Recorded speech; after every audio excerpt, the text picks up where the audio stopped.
Hello friends, how are you. मैं संजीव थलारिया और आप देख रहे हैं मेरा YouTube channel SBM computer education. और हम कर रहे हैं कंप्यूटर कोर्स इन एक्सेल। और एक्सेल पे हमने कर लिए थे 12 चैप्टर्स। आज हम करने जा रहे हैं चैप्टर नंबर 13, जिस पे हम करेंगे इंसर्ट टैब के अंदर इलस्ट्रेशंस ग्रुप की ऑप्शंस और साथ में कुछ चार्ट के ऑप्शन भी करेंगे। तो चलो चलते हैं।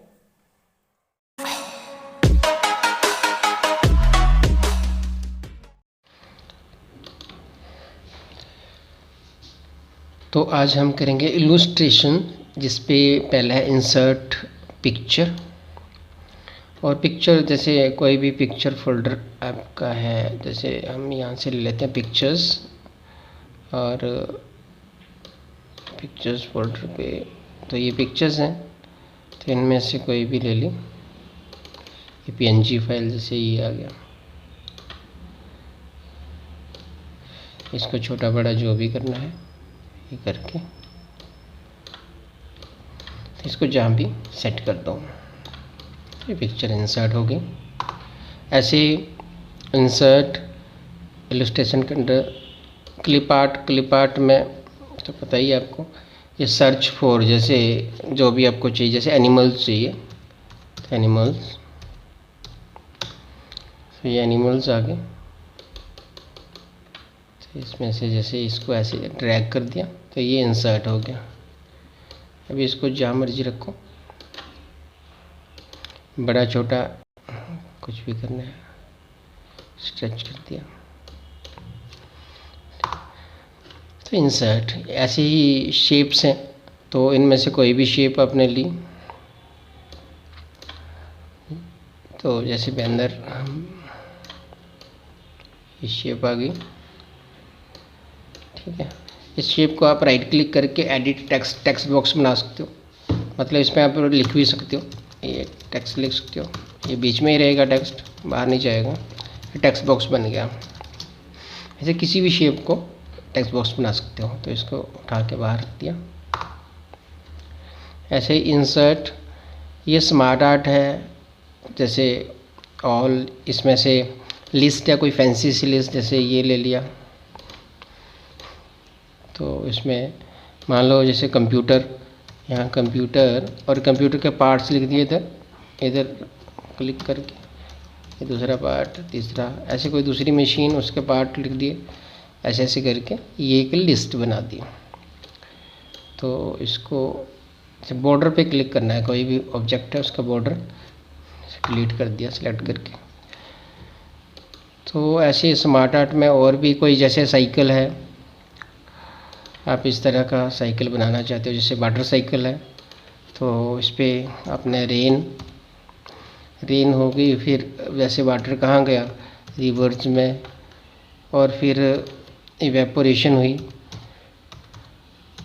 रिवर्स या सी से इवेपोरेशन, कंडेंसेशन, क्लाउड्स कंडेंसेशन हुई, और फिर रेन हो गई। मतलब ये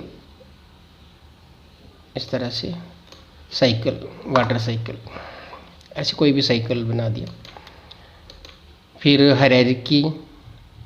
हायरार्किकल, जैसे किसी ऑर्गेनाइजेशन का स्ट्रक्चर, जो मैनेजमेंट का स्ट्रक्चर, जैसे ये मैनेजिंग डायरेक्टर है ऊपर, इसका नाम आ गया आर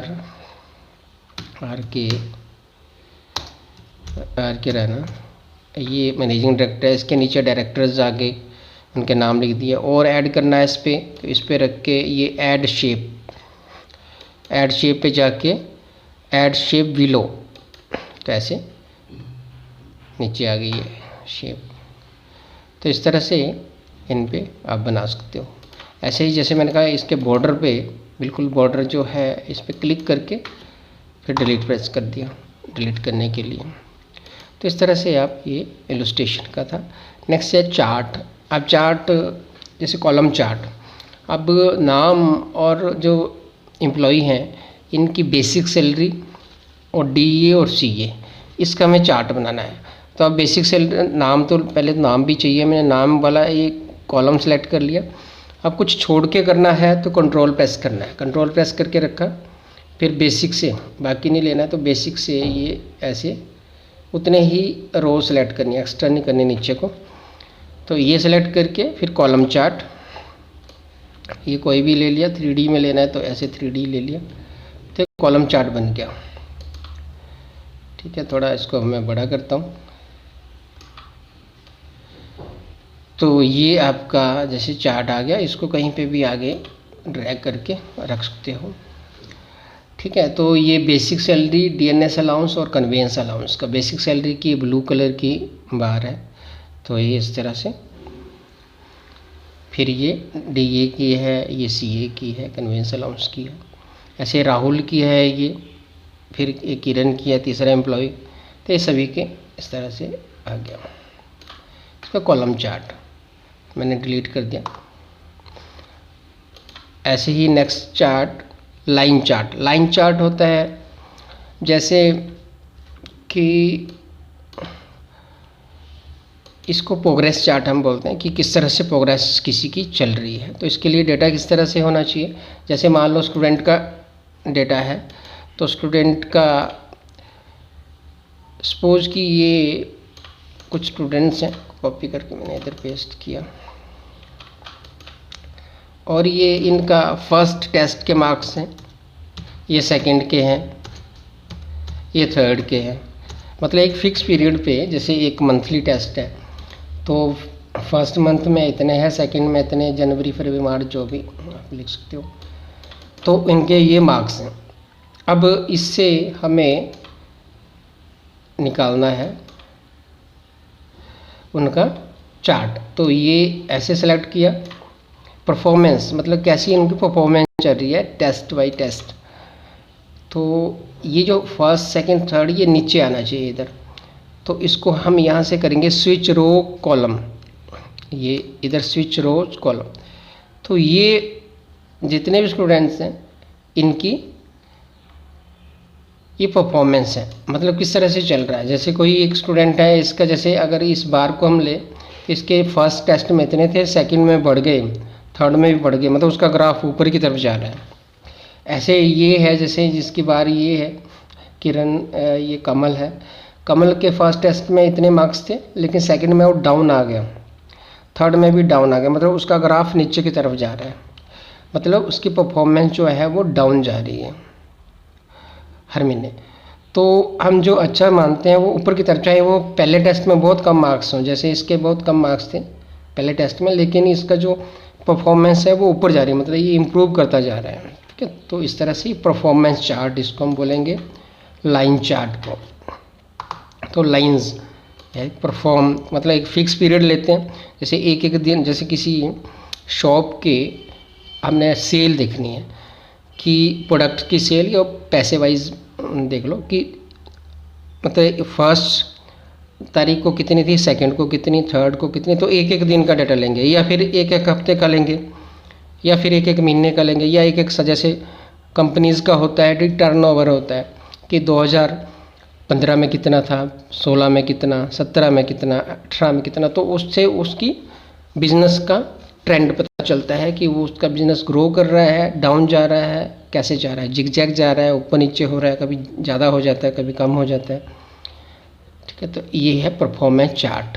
तो ऐसे डेटा पे हम बनाते हैं लाइन चार्ट। हर एक चार्ट के लिए डिफरेंट तरह का डेटा चाहिए होता है, ऐसा नहीं कि किसी भी डेटा पे कोई भी चार्ट बना दिया।